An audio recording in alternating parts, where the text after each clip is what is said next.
Hello and welcome to a new video. NIS ডিএলএডদের বিক্ষোভ কর্মসূচি আজ একদিন চলছে। এটা হয়েছে একটা কারণে, সেটা হচ্ছে মহামান্য সুপ্রিম কোর্টের নির্দেশ ছিল 4 এপ্রিল 2025 এবং ডকুমেন্ট ভেরিফিকেশনের পর তাদের নিয়োগের যে অর্ডার ছিল 3 মাসের মধ্যে, সেই অর্ডার কিন্তু পর্ষদ পালন করেনি, তাদের যেটা অভিযোগ। এবং তার সাথে এক্ষেত্রে যেটা বললাম সেটা 1233 জন পিটিশনের ছিল মেন যেটা মামলাটা। এবং তার পরবর্তী ক্ষেত্রে দেখা গেছে ইন্টারভিউ এবং অ্যাপটিটিউড টেস্টের জন্য যে ব্যাপার, সেখান থেকে তাদেরকে বের করে দেওয়া হয়, তাদেরকে ইন্টারভিউ দিতে দেওয়া হয়নি, যেটা খবরটা আমরা করেছিলাম। তো এই দুটো দাবি তাদের, যে কেন এই ইন্টারভিউ প্রসেসে অংশগ্রহণ করতে পারবে না তারা।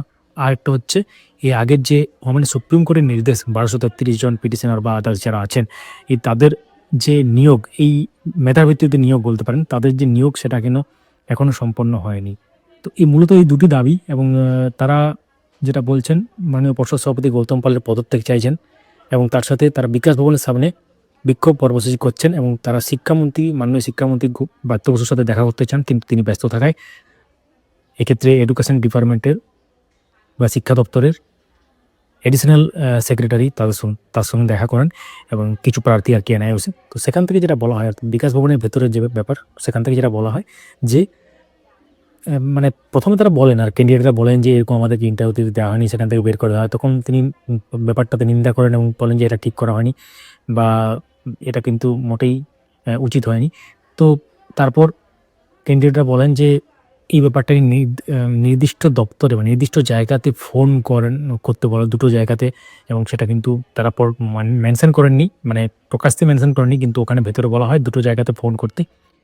তো এখন ব্যাপার হচ্ছে, সেখান থেকে যেটা বলা হয়, আশ্বস্ত করা হয় অ্যাকচুয়ালি। তো পরবর্তী ক্ষেত্রে আরও যদি কাজ না হয়, বৃহত্তর আন্দোলনের একটা ডাকের ব্যাপার আছে। মানে এই ক্ষেত্রে তাদের যে দাবি, যেটা অলরেডি অনেকদিন আগে হওয়া উচিত ছিল, মানে সুপ্রিম কোর্টের নির্দেশ যেহেতু আছে, এবং পরবর্তী ক্ষেত্রে এটা নিয়ে কোনো রকম আপডেট পাওয়া যায়নি। আমরাও বিভিন্ন ভিডিওতে বলেছি যে এখনও পর্যন্ত এনআইওএস ডিএলএডদের খবর এলো না, সব খবর চলে এলো।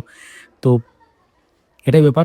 এবং ডকুমেন্ট ভেরিফিকেশনের যে রেজাল্ট, সেটাও তো বের হয়নি। মানে তাহলে অনেকেই বুঝতে পারতেন যে কারোর ডকুমেন্ট অসুবিধা আছে কিনা, কি ব্যাপার। তো সেই রেজাল্ট এখনও বের হয়নি, অনেক মাস অতিক্রান্ত হয়েছেন। তারপর মহামান্য হাইকোর্টের নির্দেশেও অনেকেরই ডকুমেন্ট ভেরিফিকেশন হয়েছে, তারও রেজাল্ট বের হয়নি বা তারও কোনো মানে প্রতিক্রিয়া পাওয়া যায়নি আর কি।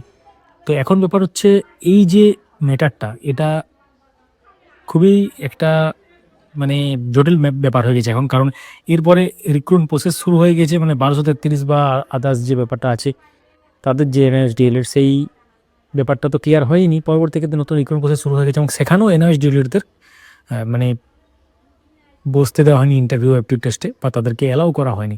সেখানে এনআইএস ডিএলএড দেখলেই তাদেরকে বের করে দেওয়া হচ্ছিল, যেটা অলরেডি আমরা জানিয়েছিলাম।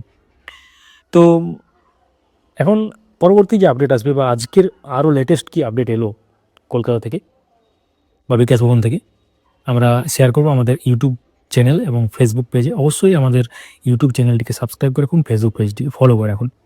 আপনারা যারা এনআইএস ডিএলএড ক্যান্ডিডেট দেখছেন, আপনাদের যদি কিছু প্রশ্ন আছে আপনাদের অ্যাকচুয়ালি আর কি, সেটা করতে পারেন, আমরা উত্তর দেওয়ার চেষ্টা করব। বা কোনো কিছু যদি এর সাথে অ্যাড করতে চান, যারা উপস্থিত আছেন বিক্ষোভে, তারা যদি আমাদের সাথে কন্ট্যাক্ট করতে চান, অবশ্যই আমাদের ফেসবুক পেজে মেসেজে লিখুন।